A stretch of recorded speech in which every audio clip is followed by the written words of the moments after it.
Elon Musk's package currently talk of the town. Cathie Wood says Elon Musk's $1 trillion payday will pass decisively, despite opposition from proxy firms. So Cathie Wood, she's from ARK, what is it called? It's called ARK, right? ARK Investments? Yeah, ARK Investments. This is her talking about why Elon's $1 trillion package will pass swiftly. Go ahead, Rob. When we saw this pay package, we had a similar reaction to the very first time that Elon proposed a pay package. Our expectations were high, and everybody thought we were crazy out there when we put our expectations out there.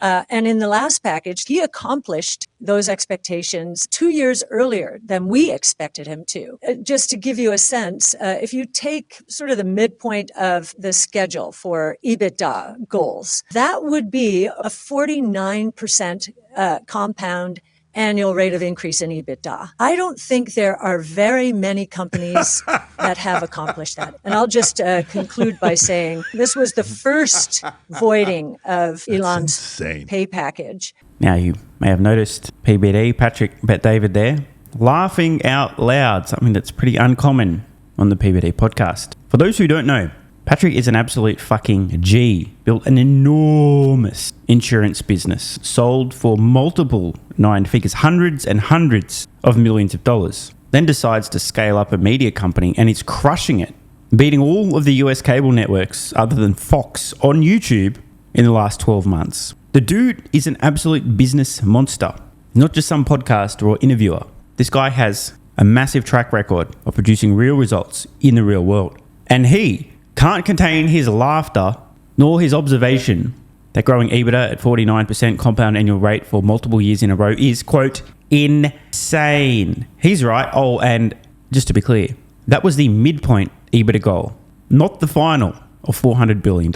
If Tesla pulls this off, it's going to be one of the all-time, if not the actual all-time, business stories. This is what I put on X. I believe the Delaware court decision forcing Tesla to void the March 2018 vote on Elon's performance-based pay package is un-American, an assault on investor rights, Did he end up and getting an paid insult on it? to the board of directors Yeah, of one of the most stunningly successful companies in the world. And I would add, this is a win-win for all of us if Elon succeeds this time around the way that he did the last time around. And I do hope that the appeals court does do the right thing, actually, and reward So here's a problem. Elon I have a problem with this.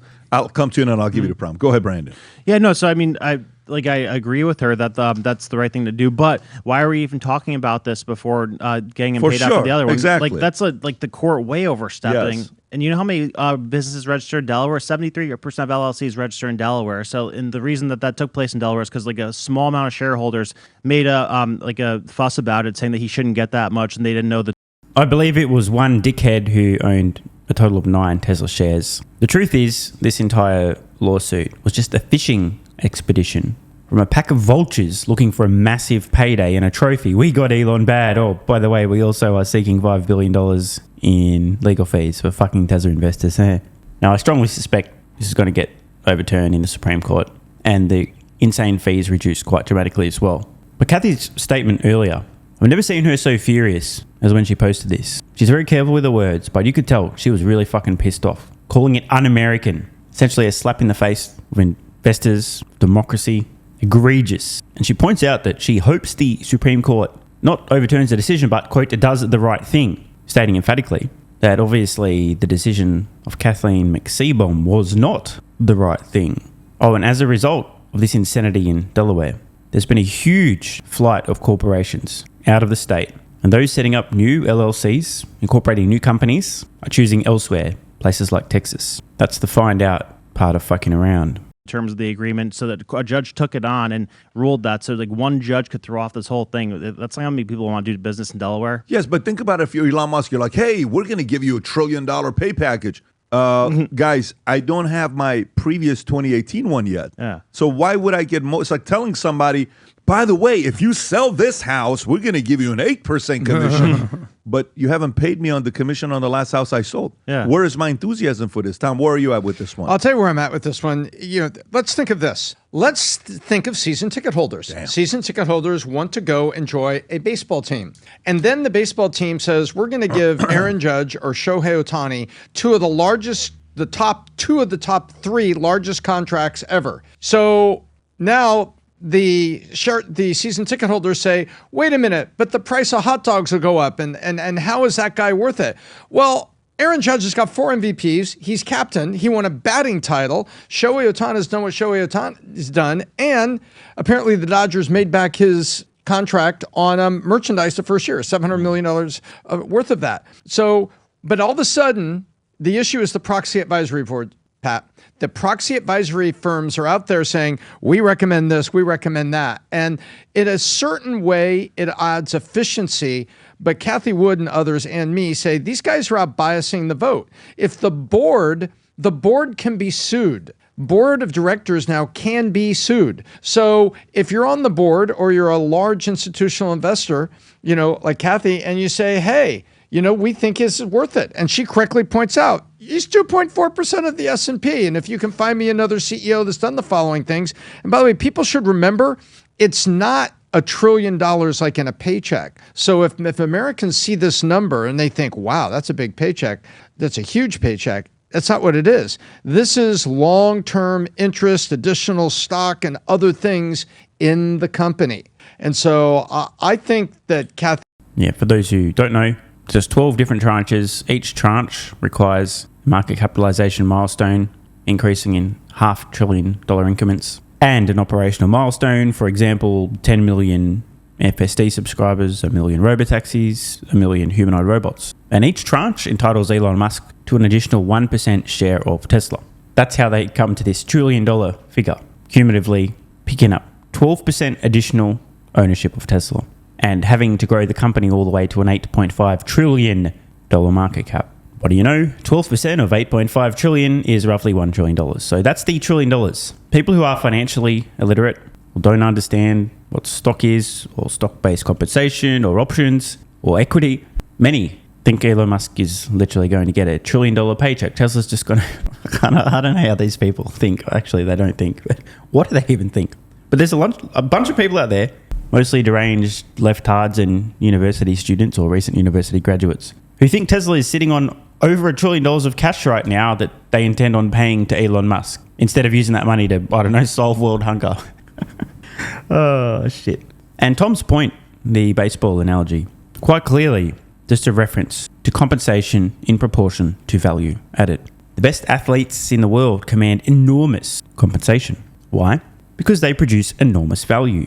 There are many sports in which an individual, a single person, is the primary or sole reason anyone watches any of those games. One example many people would know, the rise of Conor McGregor in the UFC. That bro alone probably doubled, tripled, quadrupled, or more the entire UFC fan base. I'm not kidding. How many people watching this heard about this guy who was talking shit, saying, I'm going to knock him out in the first round, and then would do it? Confident, arrogant, but doing what he said. And then started watching and went, holy shit, this guy's built different, and is now a dedicated UFC fan. It's such an important point to understand. That people get paid, compensated in proportion to the value they bring to the marketplace. Sports, entertainment, business, same principle applies. Kathy Wood's doing the right thing here, and she's asking the court. Now you've got these chancery courts that are in there with the proxy firm saying, oh, you can't let it do this. This is unfair. Wait a minute. Season ticket holders don't get to vote. That's right. But check this out, Rob. If you can pull it back up, what he had to do to get that $1 trillion package, you just had it up a minute ago. Mm-hmm. So the company needs to achieve the valuation of $8.5 trillion, which is 2.5 times higher than the biggest one today. Let's just say NVIDIA is a $4 trillion company, 2.2 times more to get to $8.5 trillion by 2035. That's 8 times the current valuation. Musk would receive new shares that could push his ownership stake significantly to 25%. And other operational milestones are obviously in there, but Tesla's estimate fair market value of the award to be around $87.75 billion today, though the full payout potentially is much higher. Adam, your thoughts? So let me understand something. In order to reach his incentives, the market cap of Tesla today is almost $1 trillion. It's $1 trillion. He's got to do $8.5. Okay, that's an incentive package, if you ask me. I'm just simplifying this. Hey, if you want to know how people make money, you say, I don't need a salary. I don't need you to give me any sort of bonus. Just pay me a percentage of whatever I'm able to generate. Results revenue. and accountability. What's the number one company with market cap today? Is it NVIDIA? Is it Microsoft? Yeah, what NVIDIA. is it? $3 trillion bucks? What is it? Four. Almost 4. Oh, it's already 4? Yeah. I thought we just announced it was 3 like a month ago. This NVIDIA. So they wanted, if Tesla becomes $8.5 trillion in 10 years, is that the number one company in the world? If it gets 8, well, it depends on what everybody else is going to be then. But the reality of it is, you got 10 years to get to $8.5 trillion. We're going to give you $1 trillion. That's Go insane. for it. Where was Tesla 10 years ago? Well, they looked just as crazy last time in Tesla 10 years ago? Glad you asked. It's roughly when I started buying. Roughly $15 per share, split adjusted. Up nearly 3,000% since. Put simply, roughly a 30 times increase. E.g., had you invested just $10,000 back then, now sitting on about $300,000. Invest about $35,000, you got $1 million in Tesla stock over 10 years. Not bad. 2018 when they gave him the incentive then, it's like, oh, that's never going to happen, but it did happen. And then they're trying to pull the money away from him now. So, Pat, Tesla's market cap 10 years ago. Tesla's market cap 10 years ago was $31.5 billion. So it's 30x in 10 years. And they're asking him to 8x, and they're going to give him $1 trillion. Wow. So do you remember reasonable. when I started saying Elon's going to be a trillionaire in 2 years? I said that 2 years ago. Yeah. I mean, By the way, I'm glad that PBD did the numbers as well. That 30x over the last decade, the new CEO Performance Award, Tesla shareholders having just voted on, requires roughly an 8x increase from when it was first announced. So this doesn't mean a 38x increase from 2015 until that's fully vested. No.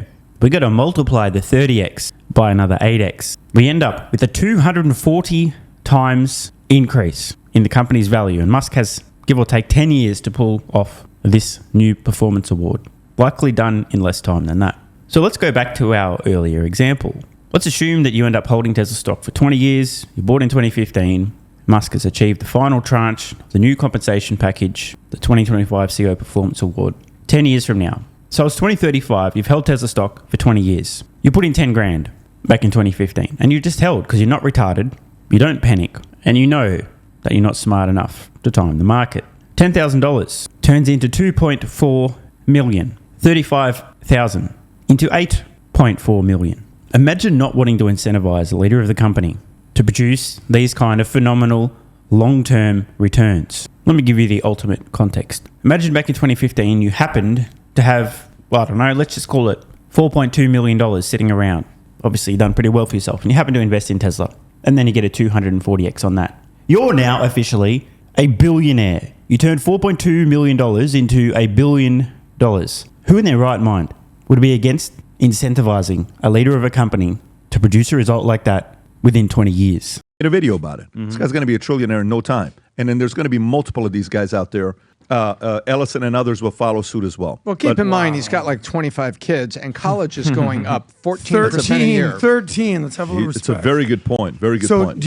That we know of. When do you think He's got to actually, work hard. When do you think over under? And they're all going to want Elon becomes cars. a trillionaire. When do I think Elon becomes Over a under. What's the over trillionaire? Yeah. Less than 18 months. I think less than 18 months. He's got too many, the difference between him and everybody else, all his peers, he's got way too many things that are going at the same time. SpaceX, Starlink, Tesla, boring. He's got so many different things that are moving. PBD, let me ask you one more question on this. You know how like Bernie Sanders railed against the millionaires and then he Yeah. became a millionaire. It's like, it's the billionaires. Yeah. Can you imagine someone like Bernie or AOC's brain if Elon Musk or anybody else becomes a trillionaire? Yeah. Well, they don't have to say trillionaire. They just have to say that guy. Yeah. No, I mean, that's but by the crazy. way, billionaires it's a crazy and that guy. supposition to think about. Trillionaire? There's going to be a handful of them the next 5 years. There's going to be a handful of trillionaires the next 5 years. Yes. By the way, as much as I'm telling you this, like if you notice certain people are in the hunt, in every league, somebody here plays, in everybody who's watching this falls in a handful of different positions. Let me tell you what it is. You're either one in a position where you're the operator, go into this next 10-year era, you better be ready, or go jump on with somebody that you know is going places and bring a ton of value to them. I remember a saying was, help somebody become a billionaire, you'll become a millionaire. Yeah. Now it's help somebody become a trillionaire, you'll become a billionaire. Like literally, that's what the formula is. Not one socialist to be found on this panel. Imagine that. I believe there's two types of people in the world. Type number one, they see somebody do extraordinary things, bring extraordinary value, receive compensation in proportion to the extraordinary value and say, well done, nice, you deserve it. And then the other type of person is angry, bitter, jealous, envious, hateful, nasty. The second kind of person, rather than celebrating and recognizing extraordinary achievements, extraordinary value added, and understanding that people get compensated in proportion to the value they add, instead attack, deride, slander, sling mud, and when they're done attacking, they will be more than happy to outstretch their hand and say, give me some. This second type of person is extremely toxic. I hope everybody watching doesn't have too many of them in their close circle. Otherwise, that shit's going to rub off on you. Want more content? Early access? Bunch of perks? Click the links in the pinned comment. AG1 has been part of my daily health protocol for almost half a decade. It's packed full of vitamins and minerals and helps me fill in nutritional gaps while supporting energy, digestion, and immune function. It also has prebiotics and probiotics to promote gut health. I take my health very seriously, and so should you. Try AG1 today by visiting drinkag1.com/SMR or click the link in the pinned comment and enjoy a free welcome kit with vitamin D3 plus K2 and AG1 travel packs. That's drinkag1.com/SMR.